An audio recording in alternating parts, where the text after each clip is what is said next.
Hey, good morning, everybody. Today we have Tom Zeeb joining us from Florida by way of Zoom, and he is our guest speaker in January. He's coming in to teach us the basics, and I just wanted to talk to him a little bit so you can get to know him before January 10th, and so you know a little bit more about what we're learning in January. And so I'm just going to jump in. Welcome to the call, Tom. Thanks for joining us. Thanks, Kim. Thanks for having me.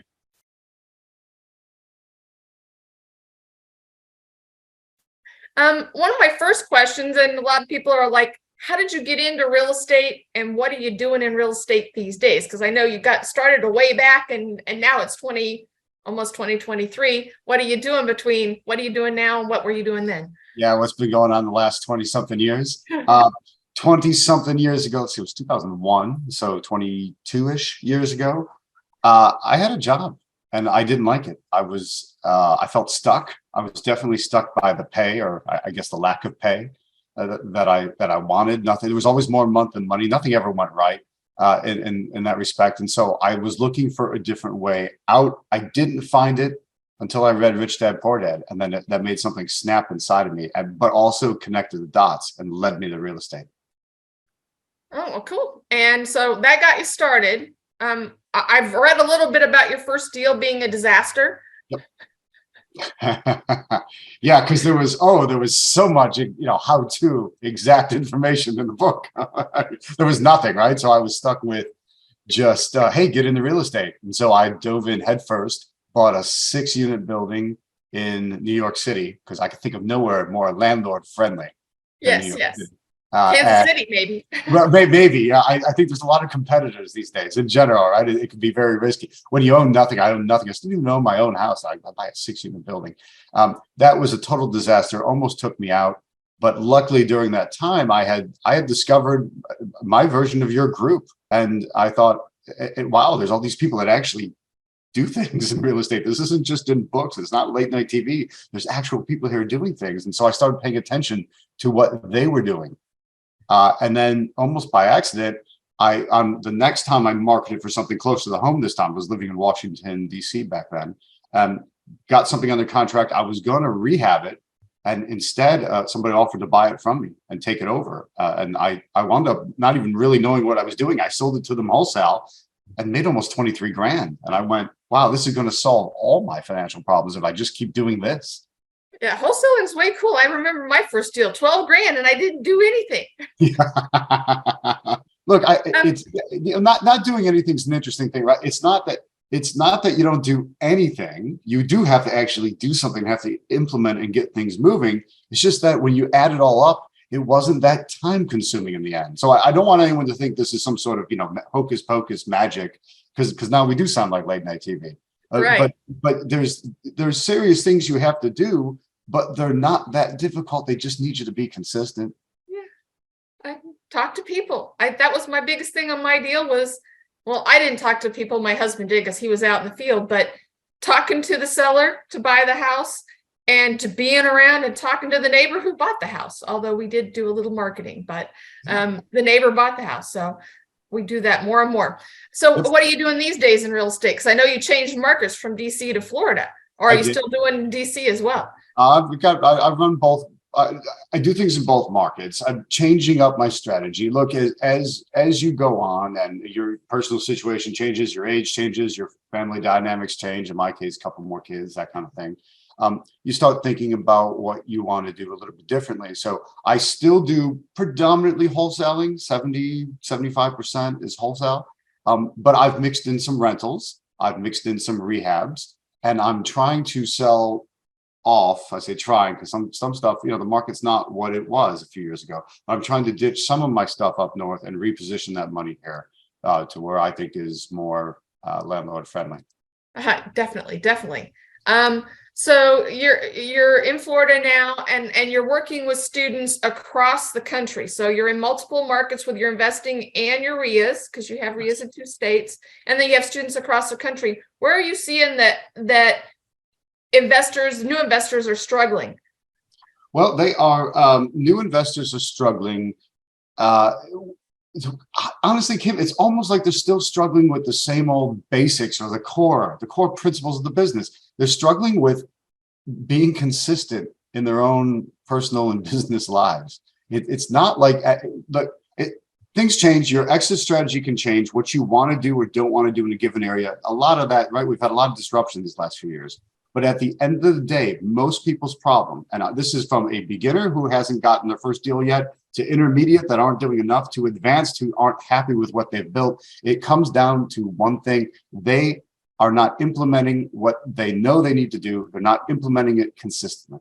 That's new investors and experienced investors. And then I think a few of the experienced investors that got in, say, 2 years ago, are seeing a completely different market. So what worked as their basics, they didn't learn the basics because they didn't have to, because when you have a market appreciating so greatly, oh yes, they didn't have to. So there's so much error correction built into an appreciating market that it makes people sloppy. So all we've really seen for the last, 10 years, is sloppiness. People who really think they've got the magic touch when all they actually did was do something. And that's good that they did something. The problem was that they could have made a ton of errors along the way, and those errors never caught up to them because the market was outpacing it. But that's not the case anymore. So now you do actually have to know what you're doing.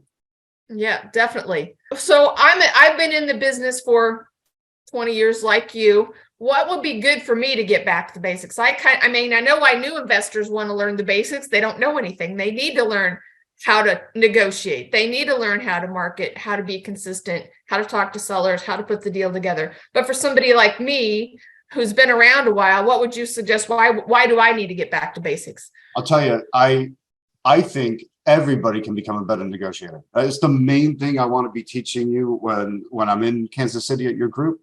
But the negotiation core piece, right? That's how you make a deal. Great deals aren't found. You make them. You generally get a lukewarm lead from your marketing. And your job is to turn up the heat and make it a red hot deal. Well, you do that from knowing how to negotiate it. And there's a specific process and there's a system to that. And most people miss that fact. Some people think they're great negotiators or things have come together because the seller's been motivated enough. Well, that's great. But think of how much more money you can make on each deal and how many more deals you can have if you're following a structured system to your negotiation. And that's what I want to teach everybody. Yeah, I talked to a lot of new investors and they're like, there's no deals out there because the seller wants this much money. I'm like, well, just because that's what the seller wants does not mean that's what the seller's going to get. You have to talk to them, explain how things are going and what's happening in the market, and get them to the point where they're on the same page as you. Doesn't always work, but sometimes it does, and that's where the deals come from.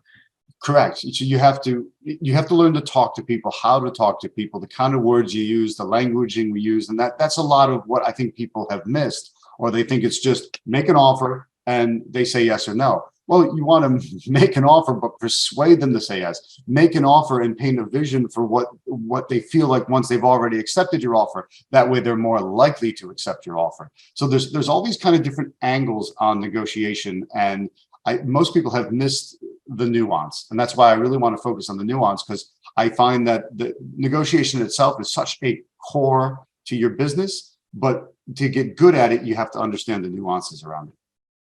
Yes, definitely. And so what are some of the other basics we're going to touch on the 14th, on Saturday? Yep. Marketing. Oh, we got to do a lot of marketing. There's three main keys. Like you said, we got to learn how to find deals. That's marketing. Make deals. That's the negotiation. And then getting paid. That's your systems, your process, your structure, the legal end of the business. We have to have all of that come together and work congruently so that you actually find deals, make deals, and get paid, no matter what exit strategy you want to do.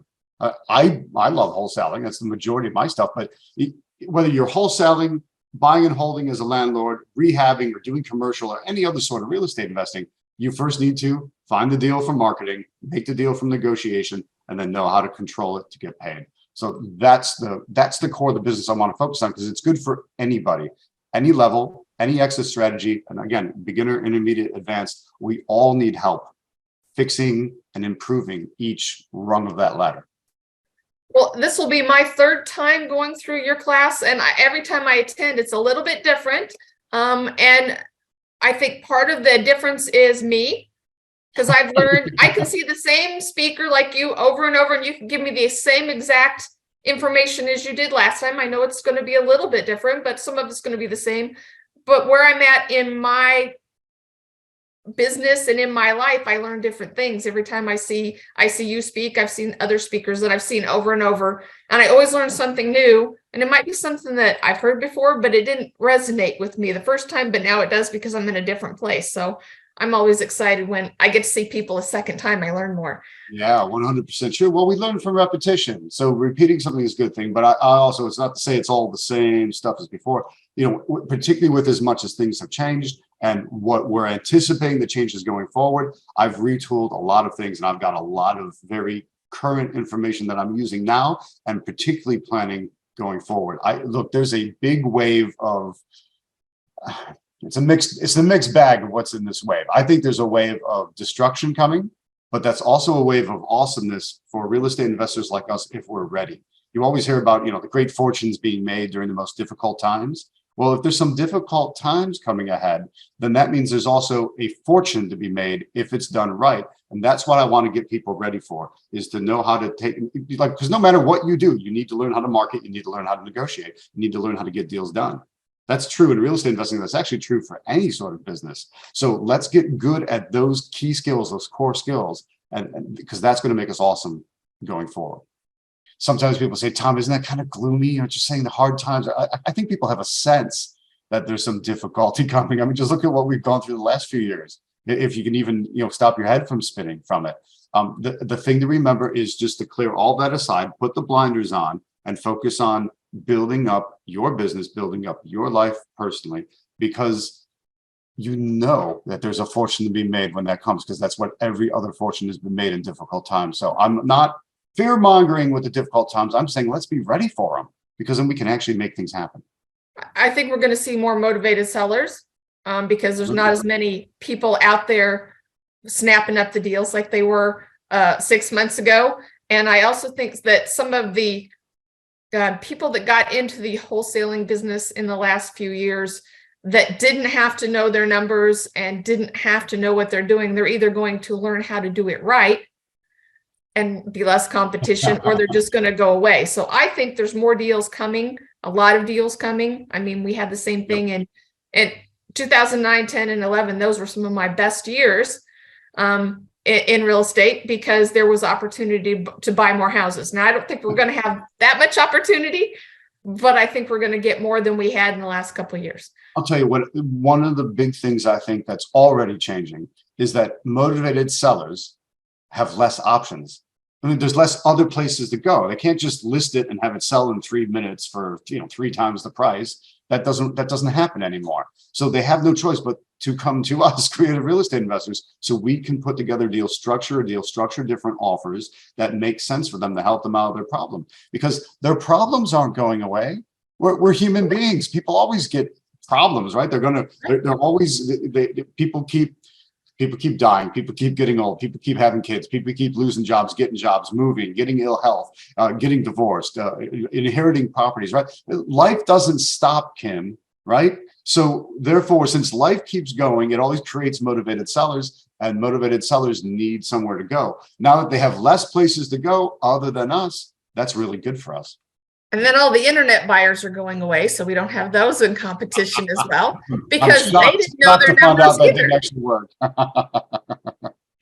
And then I read this morning, Lawrence Yun from the National Association of Realtors, he's their big economist. He's predicting for the next year that prices are going to remain stable. He says he sees some slight decline in some places, but stable everywhere else. So, and even some increases in somewheres. So we're still going to be able to sell houses, just maybe not in 5 minutes. It might take us a normal amount of time to sell houses, and selling them at normal prices, not the crazy stuff we've seen. Yeah, the days of time and talent are back, rather than just dumb luck or just being present, right? It's time and talent. So yeah, I'm asking you to come to our events and spend some time so you can really develop your talents. Excellent. Well, I look forward to seeing you in January. Tell Carolina I said hi. Give boys a hug, and we will see you in January. Thanks, Kim. Looking forward to it. All right. Thanks.